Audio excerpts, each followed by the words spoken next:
Et bienvenue dans la chronique politique d'une huppe jaune qui chante en Europe, sur une mèche jaune qui l'a fait chanter.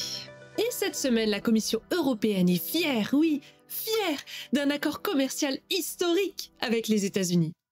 Enfin, historique, surtout pour sa capacité à nous ridiculiser. D'un côté, Trump fait le coq.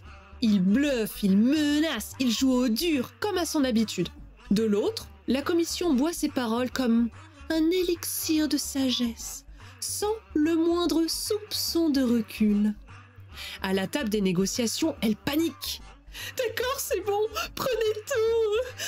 Puis, elle sort toute fière de ne pas avoir vécu le pire, alors qu'en réalité, elle vient de nous embarquer dans une sorte d'asservissement économique volontaire. Trump remporte son coup de poker et von der Leyen applaudit sa défaite comme s'il s'agissait d'un exploit diplomatique.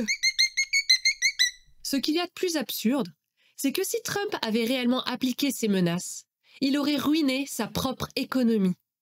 Donc, non seulement on s'est fait avoir, mais on a perdu sans même qu'il ait eu besoin de jouer. Et ça soulève une vraie question. À quel moment a-t-on décidé de laisser ces gens-là prendre autant de pouvoir sur nos vies ? Côté écologique, c'est chaud, hein. Littéralement. On est à plus 1,2 degré sur la planète. Et ça monte plus vite que le prix d'une pastèque en hiver. Mais pendant ce temps-là, la Commission européenne semble contaminée par une maladie venue d'outre-Atlantique.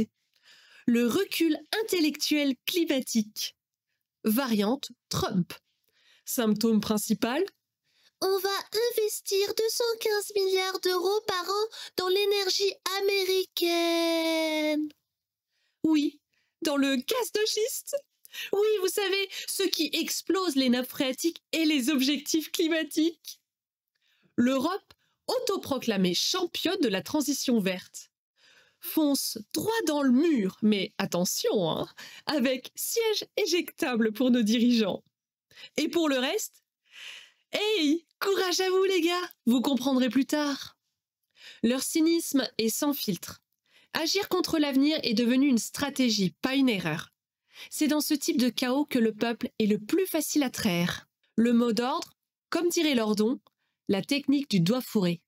Et pour finir, la petite dernière, investir des centaines de milliards d'euros dans l'armement, oui, parce que évidemment, quand on n'aura plus de services publics, plus d'hôpitaux, plus d'écoles, parce qu'on aura économisé 44 milliards sur le dos de la société pour respecter le budget de Monsieur Bayrou. Eh ben, von der Leyen a pensé qu'on pourrait encore s'acheter une arme pour abréger nos souffrances. Waouh, quel visionnaire! Cynique, mais visionnaire. Alors, dans ce monde de fous, il faudrait peut-être se demander, est-ce vraiment du confort ou juste une camisole bien rembourrée ? Ceux à qui on a laissé le pouvoir de décider ne sont ni plus intelligents, ni plus lucides, ni plus légitimes que vous et moi. Et pourtant, ils l'exercent contre nos intérêts, contre la planète, contre le bon sens. Des parasites au sommet qui se comportent comme des cancers sociaux. Ils gangrènent tout ce qu'ils touchent. Mais si on arrêtait simplement de croire qu'ils ont ce pouvoir, ils ne seraient rien d'autre que des humains ordinaires, avec leurs névroses, leurs failles, leur vide à combler.